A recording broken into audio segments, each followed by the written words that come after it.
Talk about the global and the regional impact of COVID-19. On average, we expected that sub-Saharan African GDP growth rate would be around 3.9, thereabouts. The projection has changed so much to, in the minus. It's dropped to minus 1.6. The implication for our businesses, the ILO is already projecting 195 million jobs will be lost. In Ghana, KPMG was reporting that in the hospitality industry, they're already seeing less than 30% occupancy rate in the hotel. Kenya's the Association of Suppliers in the flowers industry, which is a big industry in Kenya, is also reporting that they lost about $83 million in March alone. South Africa's businesses, of about 315 businesses that were polled, almost 40% of them are now already pulling on government relief funds. So we are already seeing dramatic impact of COVID-19 on our economies, and it's going to be affecting our businesses, or it's already affecting our businesses dramatically.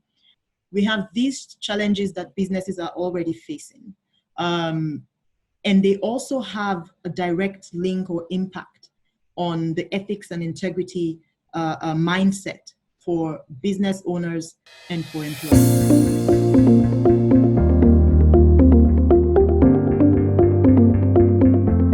We know that there is a lockdown. There has been a lockdown in many places, and most of us are working from home. And the challenge that this provides for us ethically is that we are relying on technology to manage our employees. And so we have issues of absenteeism, abuse of company resources, for example, even time and tangible resources. How are we sure that our employees are not sleeping or doing other things during working hours in this time? All of us as business owners are looking for answers and quick solutions. Coupled with that, there is economic insecurity, contracts and several service level agreement suspensions, layoffs, budget cuts, uncertainty about consumer behavior, and for our employees also uncertainty about whether they'll keep their jobs. And that provides an ethical dilemma. And we find out that people will do things that they usually would not do because this insecurity has put them in a very tight spot. We're all going through a time where we feel vulnerable, we're unsure, and there's a real deep questions around trust that happens around all of us. And it's great to hear that in that humanity, we all are dealing with these things in different ways and that we can learn from each other. One of the biggest things that hinder SME growth is actually this business of taking shortcuts and unethical behaviors.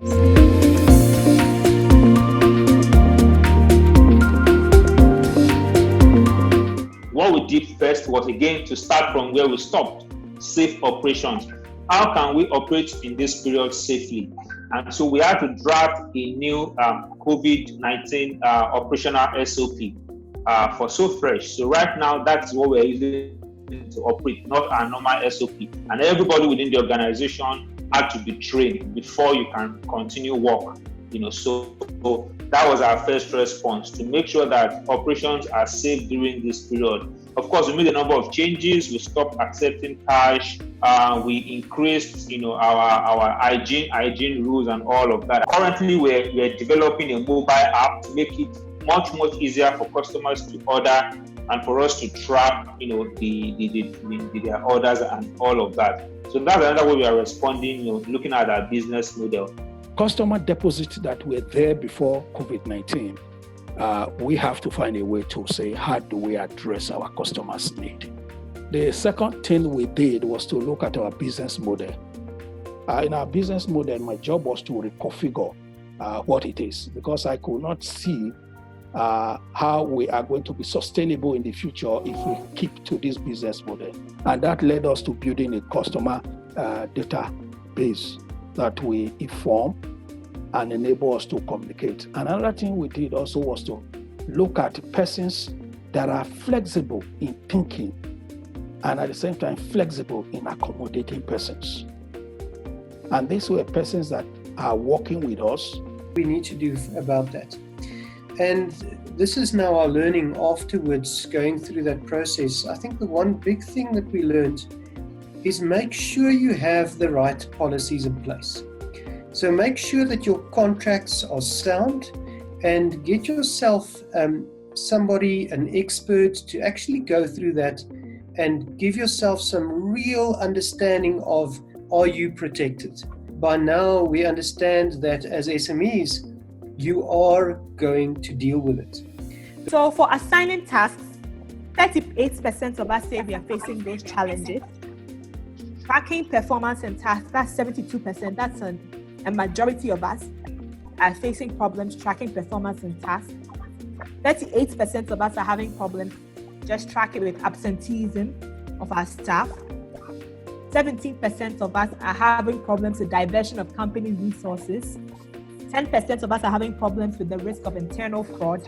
And 14% of us have other challenges that we are facing. And this is also a very good indication of the fact that we were spot on when we were encouraging you to have a work from home policy, to have a COVID-19 procurement policy, and also a COVID-19 finance policy to kind of put structures in place. Once you have these structures in place, I dare say that these problems that you've been having will be reduced. We continue to meet up with our ethical commitments, all of them which include openness, transparency, loyalty to customers and stakeholders and employees. How can we continue to do that in the face of the challenging times that we face? And that's where we want to start to talk about responding now, adapting, and building resilience, which means doing business with integrity.